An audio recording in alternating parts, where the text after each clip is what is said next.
Bonjour à tous, il existe sur le marché un certain nombre de casques audio, on en a à tous les prix, à toutes les gammes. Maintenant, il faut bien reconnaître qu'ils se ressemblent tous beaucoup, dans le sens où leur rôle, ça reste de jouer de la musique, avec ou sans fil.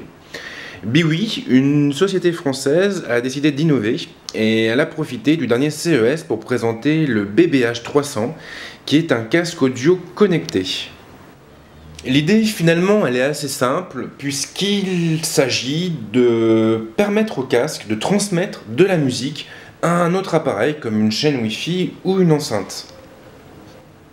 Et comment ça marche en fait? Eh bien tout va se passer grâce au support qui est fourni avec le casque. Ce support fera office de socle de rechargement mais également de transmetteur.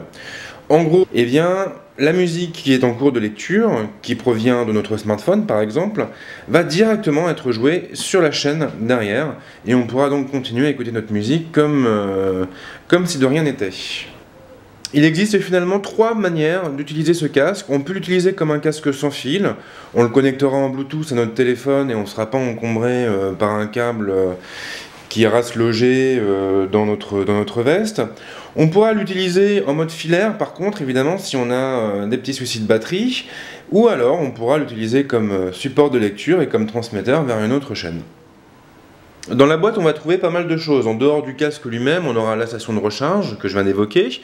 On aura aussi une housse de transport qui nous permettra de transporter nos enceintes, à une chaîne Wi-Fi, à un téléphone et autres. Pour gérer notre casque, on va devoir un peu comment il se présente. Comme vous venez de le voir, le packaging il est plutôt soigné. L'ouverture se fera en tirant la petite languette qui se trouve ici. Une fois que ce sera fait, on va pouvoir ensuite ouvrir toutes les trappes et là on arrive directement vers le contenu du coffret qu'on va immédiatement retirer de son carton. Là on va arriver directement nez à nez avec le casque que je vais mettre de côté pour le moment. Voilà. On a aussi le socle que je vais planquer de la même manière. Et puis on va plutôt aller fouiner du côté des accessoires qui se trouvent dans le compartiment secret. C'est ici que nous trouverons le guide de mise en route rapide qui va nous expliquer les rudiments, en gros comment fonctionne le casque et comment le connecter à notre installation. Et ensuite, eh bien, nous aurons plein de choses. Nous aurons ici une prise secteur avec différentes fiches. Donc ça peut être pratique pour les gens qui voyagent beaucoup et qui ne sont pas toujours en France. Et on aura ensuite du câblage. Donc là, on en a vraiment pour tous les goûts. Et tous ces câbles, en fait, vont nous permettre de raccorder le casque soit directement à notre téléphone, soit à une chaîne Wi-Fi ou à une autre installation. Si besoin, on va même pouvoir le connecter à notre ampli.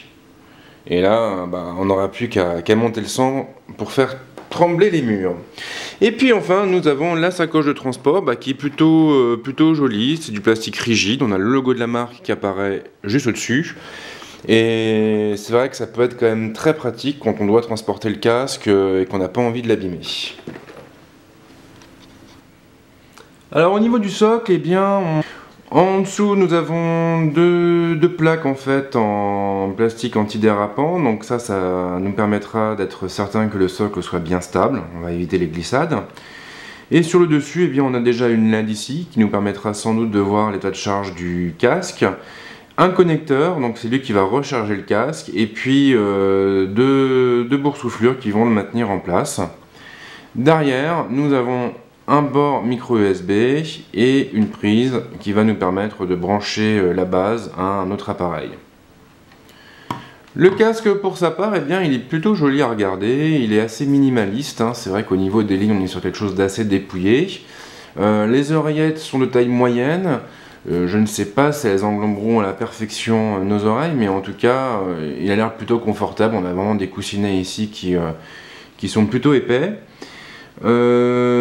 Si je regarde en dessous, eh bien, je vais trouver sur cette oreillette une prise micro USB qui nous permettra de le directement à notre smartphone en mode filaire. Ce qui est intéressant, c'est que sur cette oreillette-là, j'ai une protection en plastique qui m'explique un petit peu le fonctionnement. En fait, on va avoir des contrôles tactiles qui sont directement intégrés à la structure. Donc si j'appuie ici, je vais pouvoir augmenter le volume. Si j'appuie ici, je vais pouvoir le baisser. En tapant dans le coin en haut à droite ou en bas à droite, je vais pouvoir sauter de piste en piste. Pour mettre la lecture en pause ou éventuellement prendre un appel, j'aurai qu'à appuyer une fois au centre de la structure.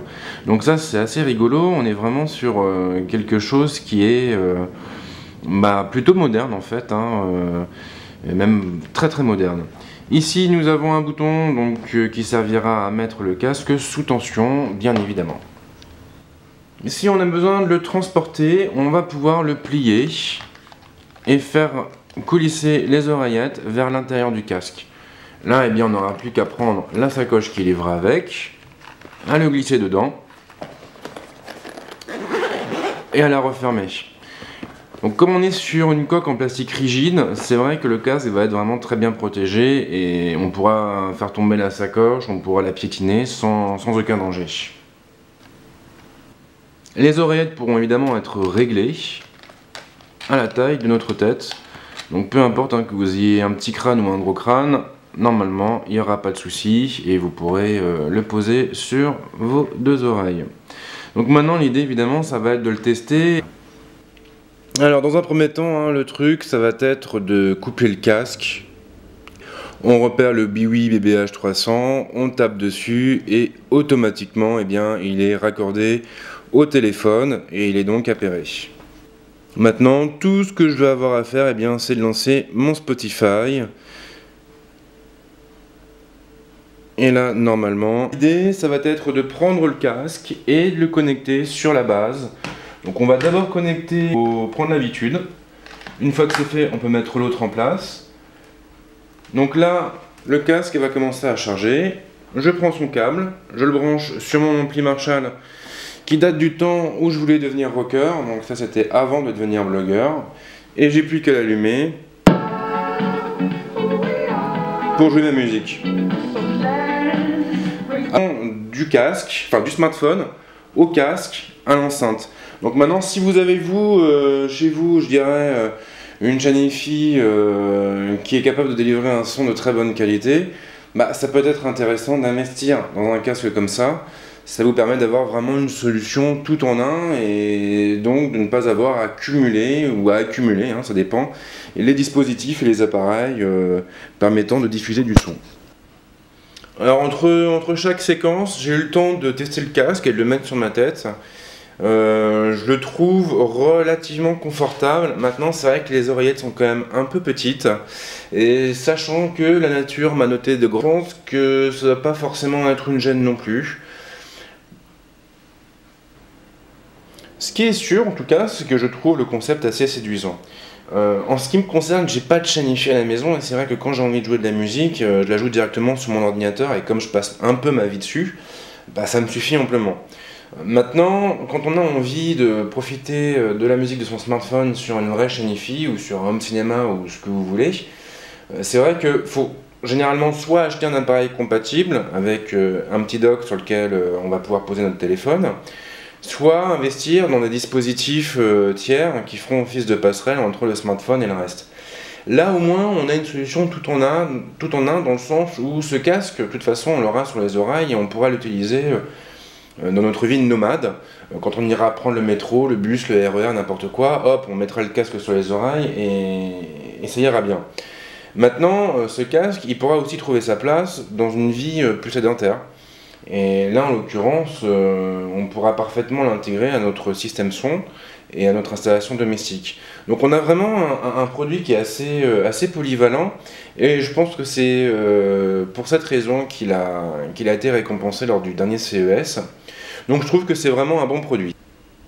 Mais il reste un point à évoquer et ce point c'est...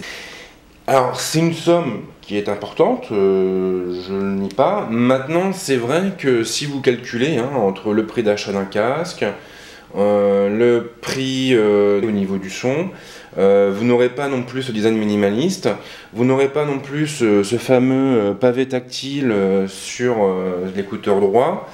Vous n'aurez pas tous les câbles nécessaires, vous n'aurez pas un chargeur capable de s'adapter à la plupart des pays du monde.